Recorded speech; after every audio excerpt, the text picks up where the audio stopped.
Hi everyone, welcome back.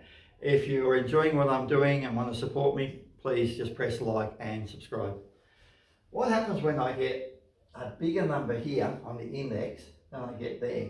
In reality, actually, this is going to be a bigger number that we're dividing by. So you think, what does that do? Remember, the rule to start with was, if you said you had 3 squared, all that means is 3 times 3. If you had 3 to the 4, all that means is 3 times 3 times 3 times 3. That's all the rule was made up. And it was handy because if you had C times C times C, let's write a bunch of them. So 1, 2, 3, 4, 5. They're able to shortcut this sort of calculation or this sort of algebra in real life situations. You could just write it with little 5. And little 5 means you're writing it by itself 5 times. Let's have a look what we're doing with this. If I use index laws, we learned in index law that if you're dividing, you subtract the powers, you subtract the indices, those little numbers up there. I do refer to them as baby numbers, they're smaller than the others. So 3 to the 2 take 4, so you're taking away more than you had. 2 take 4, a lot of people will say 2, it's not 2, it's minus 2. So if we had things like say 3 take 7, you're taking away more than what you had, so we end up with a negative answer, and that one would be a negative 4. So 2 take 4 is a negative 2. We've got this weird situation that mucks a lot of people's brains up. In year 11 and 12 maths, we use that all the time in algebra. It comes up in all the calculations over and over and over again. You go, well, what does that mean? Here's where I talk about the best way to explain it is if we did write out in full. I do still remember, I keep saying to my classes that I used to have schools have to write it out in full and figure out what was going on. So I don't know why, but my brain kept on forgetting the rules. Or maybe it just took a while before the rules really got into my brain. So I write that on the top of the fraction, divide bar, divide means a fraction bar, and I write that on the bottom. So I can rewrite that as 3 squared on 3 to the 4. So if you see a question written that way, we're still talking about 2 take 4 is 3 to the minus 2. So it doesn't matter which way you write it, but in maths, a lot of teachers will write it that way, a lot of people will write it that way, and a lot of people will write it that way. Now if we say write it out in full, we know that means 3 times 3. We write 3 twice. Now we write 3 4 times. So 1, 2, 3, 4. Now we look at that calculation and see what's going on. Anytime you've got a 3 on the top and a 3 on the bottom with multiplication, if you had an addition, you can't do it. So if we've got a multiplication, I can go 3 into 3 goes once, 3 into 3 goes once, and I can go to another 3, for example, this one. I can go 3 into 3 goes once, and I can cancel it out with any, we call it cancelling out with any one of those. So if I cancel out with that one there, I'm left with on the top, 1 times 1 is 1, and on the bottom, I'm left with 1 times 3 is 3, times another 3 is 9, times another one is 9, so I could multiply that out and get 9. But in this case, we're looking at index laws. So I don't want to multiply out what that is. And when I do it with algebra, you can't multiply it out. So I'm left with 3 squared. And you can see here that this 3 to the minus 2 became a 3 to the 2. 3 to the power of minus 2 became 3 to the power of 2 on the denominator. So all this does, people have been trying to explain it for years, is that negative power there turns into a positive when I move from the top to the bottom. So here it is as a numerator.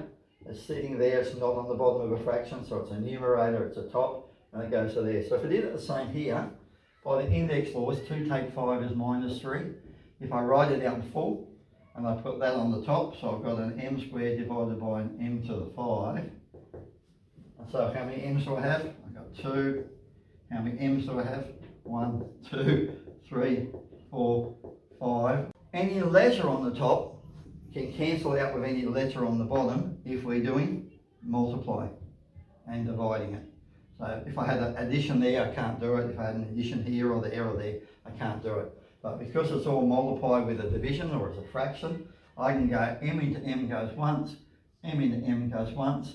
I've still got another m, so I can do it again. M into m goes once, m into m goes once. And what are we left with?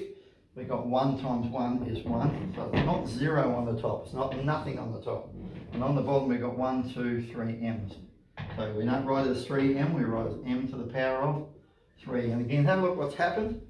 This was a numerator. And now it's a denominator. It was on the top Now it's on the bottom. So what actually happened to the question? So minus 3 became a plus 3. And we don't bother writing the plus, but it's written there. So if we move from the top to the bottom, that minus becomes a plus. So now if we work through some questions, and we're just going to use the rule. When we're doing division, the bases stay the same. So we still got a 2. The bases stay the same, the bottom stay the same. And we go 2 take 5 is minus 3. So it actually means 2 to the minus 3. This one here, the bases stay the same. 4 take 6, we're taking away more than what we have. I do know people who have to go 6 take 4 is 2, but I took away more than I had, so I end up with a negative 2 or a minus 2.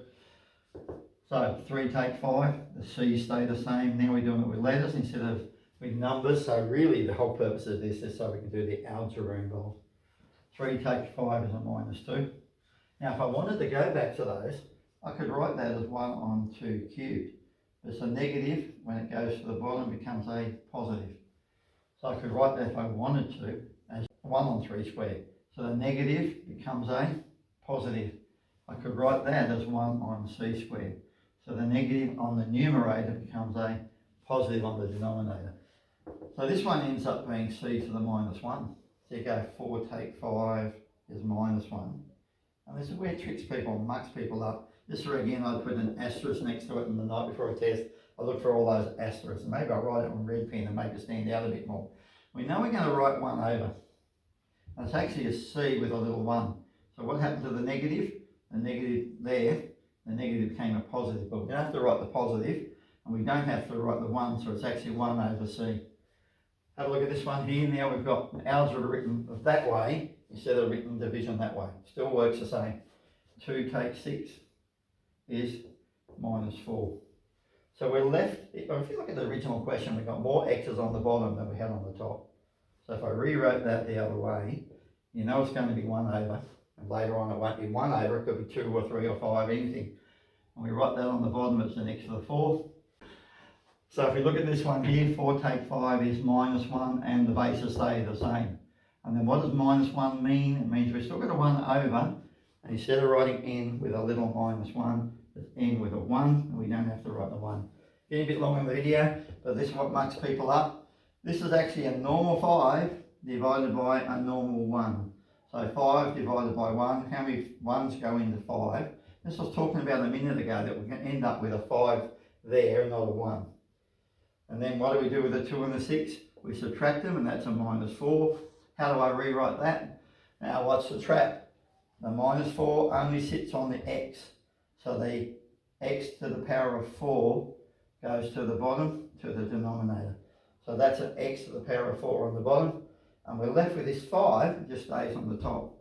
So the minus 4 will affect the x, but it doesn't affect the 5. So I'd like to say that this is a numerator, and this one here, because of the minus, is going to become a denominator. So that just means that. So what if I have this one here? I've just written it straight as x to the minus 2. I can put 1 over x squared. What can I do with this one? I can put 1 over c cubed. And the big one that mucks up people, an x to the power of minus 1, I can put 1 over, and the x with the 1 goes to the bottom, and you don't have to write the 1. So the negative becomes a positive when you go from the numerator to the denominator, and the negative becomes a positive when you go from the numerator to the denominator. There are so many more questions I can make up. Maybe I'll make up a harder mixture.